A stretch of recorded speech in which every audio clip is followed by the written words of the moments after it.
Ayo coba kita pikirkan seandainya orang mati itu harus bawa harta, mau ditaruh di mana mobilnya, masa dikubur bareng-bareng dengan jasadnya.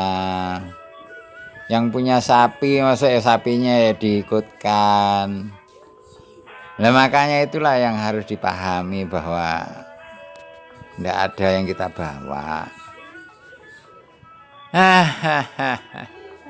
Jadi nggak usah bingung-bingung. Yang mau kerja ya dikerjakan yang baik. Didoakan dulu. Setelah sholat, zikir, doa supaya lancar, jadi gampang cara mengelolanya. Kemudian juga jangan lupa orang hidup dunia ini opos ya minimal itu ya 5 waktu itu harus dijaga. Karena tidak ada yang lain yang bisa kita bawa itu ya sholat kita itu. Kalau harta itu tidak kita bawa, tapi tanggung jawabnya kita bawa. Nah ini ada rahasia, ini rahasia supaya kalau kita punya uang banyak, harta banyak, kita gunakan untuk anak-anak, untuk kesenangan kita dan sebagainya, supaya tidak dihisap, tidak ditanya-tanya oleh Allah rahasianya opo. Nah ini banyak orang yang tidak tahu. Jadi saya ingatkan kembali yang sudah tahu, yang belum tahu ya saya beritahu, jaga sholat 5 waktu berjamaah di masjid. Jangan sholat sendiri di rumah, itu orang rumah itu masjidnya orang perempuan. Nanti lama-lama bisa berubah kelamin jadi pria soleha katanya orang bijak. Terus suaranya makin mengecil kayak wanita. Kalau sholat berjamaah yang harusnya di masjid dilakukan di rumah. Jadi pria itu ya sholatnya di masjid gitu loh. Nggak ada hisap nanti. Karena waktu hidup di dunia saja sudah mampu menguasai dunia, hartanya banyak, tidak terkesan. Zakatnya dikerjakan, sedekahnya, nggak sombong, nggak ngeremehin orang, merasa lebih kaya.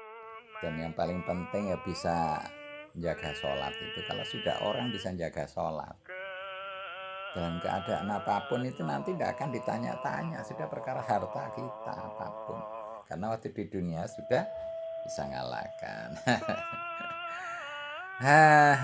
Jadi begitulah yang harus kita coba ingat kembali, renungkan kembali. Harta benda yang kita bawa seandainya itu untuk apa? Wong di sana itu tidak butuh apa-apa. Mobil mau dibawa tidak ada jalan raya, makanan mau dibawa ya, kalau makanan sampai dibawa ya busuk, binatang, sapi, kuda mau dibawa mau untuk apa terus diuruk. Nah memang benar, paling cocok itu ya memang orang mati masing-masing tidak bawa apa-apa. Bawa emas-emasan juga tidak ada gunanya.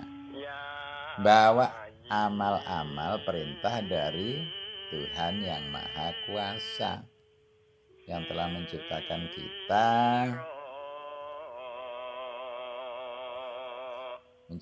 kita, memberikan kita rezeki, kesehatan, keselamatan, perlindungan, dan banyak kenikmatan di mata, di tangan, hidung, tenggorokan, di kepala, di badan. Udah pokoknya banyak sekali kenikmatan yang mana kenikmatan itu tujuannya supaya kita manusia itu enak, bahagia, tentram, senang. Itu loh. Senang ngapain? Ya senang di dunia ini. Selain kita ini ya bebas mau main-main apa saja selama masih di batas-batasnya ya nggak apa-apa. Tapi waktu sholat ya sholat, waktu kerja ya kerja. Waktu mau guyon-guyon ya guyon-guyon nggak apa-apa. Kalau mau mendengarkan musik, yang dengarkan. Wong itu sebuah kenikmatan juga kok melihat pemandangan di lautan, silahkan, gunung. Tapi ketika ada waktu sholat ya harus dikerjakan. Minimalnya tepat waktu. Kalau misalnya di gunung nggak ada masjid ya nggak usah ke masjid. Tapi tepat waktunya. Kalau di tengah lautan nggak ada masjid tapi waktunya sholat ya sholat aja di tengah lautan. Itu malah pahalanya besar. Orang-orang yang jauh dari keramaian di hutan, kemudian di tengah padang pasir, tengah padang savana, kemudian di tengah lautan yang luas, di sebuah pulau yang tidak ada kehidupan, tidak ada manusia di situ. Kemudian ada seorang manusia yang selalu menjaga sholat, itu nilainya baik. Tapi jangan lupa ya kalau ada temannya diajak untuk sholat berjamaah.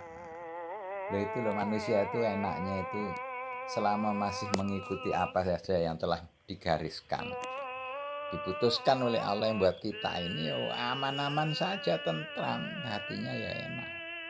Bahagia di dalam banyaknya harta, bahagia di dalam ketiadaan jabatan maupun harta. Itu pasti itu. Nah, dari mana kebahagiaan itu yang hari ini banyak dicari oleh orang? Kalau ditanyakan tuh pengen bahagia, menikah pengen bahagia, kerja pengen bahagia lah. Kebahagiaan itu di mana? Jangan sampai niru-niru orang barat yang bingung-bingung nyari kebahagiaan. Mereka habiskan sampai puluhan juta. Kemudian masih susah saja karena memang bahagia itu ada di hati, tidak usah kemana-mana. Kapan seorang bahagia? Bahagia itu seperti tentram, tenang, damai. Tidak gemerungsung, tidak panik, tidak khawatir, cemas, takut, dan sebagainya. Hahaha. Ya kayak begini ya permisalannya itu, misalnya ada orang tidak punya SIM, tidak punya STNK, punya sepeda motor. Selama belum ada razia kendaraan bermotor ya enggak apa-apa, tapi kalau sudah pas jalan-jalan di jalan raya ketemu dengan razia, ya udah rasakan saja bagaimana kepanikan, ketakutan, kebingungan, kemudian berusaha untuk mencari tempat pelarian.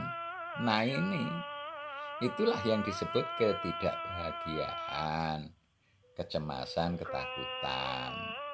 Tapi kalau orang yang sudah punya SIM, STNK, BPKB, ya tenang, ngapain ketakutan? Apa yang ditanyakan tuh pasti kita miliki. Ditanya SIM, oh ada. Ditanya STNK, oh ada banget. Itu pentil, ban, wadah. Masker ya ada. Apalagi spion lengkap.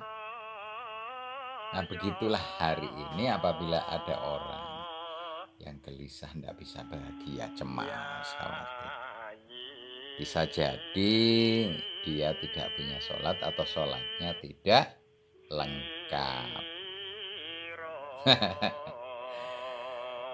Ya namanya manusia itu memang bidangnya permasalahan. Karena apa? Kelemahan jiwa. Dikarenakan kelemahan jiwa inilah perlu ada usaha untuk saling tolong menolong. Tolong menolong dalam hal apa? Dalam hal kehidupan ini. Karena kalau manusia tidak saling tolong menolong dalam hal yang sangat penting ini, itu menjadi susah. Jangan sampai tolong menolong hanya dalam perkara-perkara yang berhubungan dengan keuangan. Yang lebih penting lagi adalah yang berhubungan dengan ketenangan, ketentraman jiwa, kebahagiaan hidup kita yang sementara ini sampai nanti kita meninggal dunia dalam keadaan tersenyum-senyum. Itu ada rumusnya. Kok ada orang meninggal dengan senyum-senyum? Ada rumusnya. Nah itu nanti kita akan bahas kembali apabila seseorang ini telah memenuhi persyaratan-persyaratan yang telah ditentukan, itu pasti. Ibaratnya ketika di stop polisi akan dirazia tentang surat menyurat kita, itu dengan senyum-senyum bisa ketawa-ketawa sambil menyerahkan. Tapi bayangkan kalau ada orang yang tidak punya STNK, tidak punya SIM, tidak punya perlengkapan sepeda motor, yang mana otomatis akan ditanyakan oleh para polisi tersebut. Itulah makanya perlu kita saling mengingatkan, saling tolong menolong. Dan jangan sampai kita ini ada rasa kebencian dengan sesama. Ya kalau memang harus berdiskusi, kemudian ada tanya jawab, ya silakan saja, tidak apa-apa. Yang penting kita ini dalam keadaan utuh, damai bersama dengan negara kita, Negara Kesatuan Republik Indonesia, yang mana kita ada di dalamnya untuk bersama-sama memikirkan bagaimana supaya negara kita ini bisa makmur, sejahtera, aman, sentosa. Nah itu mesti harus terlibat dengan kita ini rakyatnya, yang mana apabila rakyat ini baik-baik sesuai dengan apa yang telah digariskan oleh Yang Maha Kuasa, maka negara itu akan diberikan keberkahan,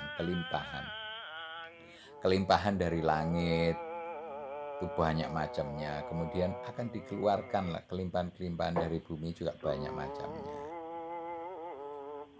Itulah sebagian dari cerita yang di episode ini. Akan kita lanjutkan kembali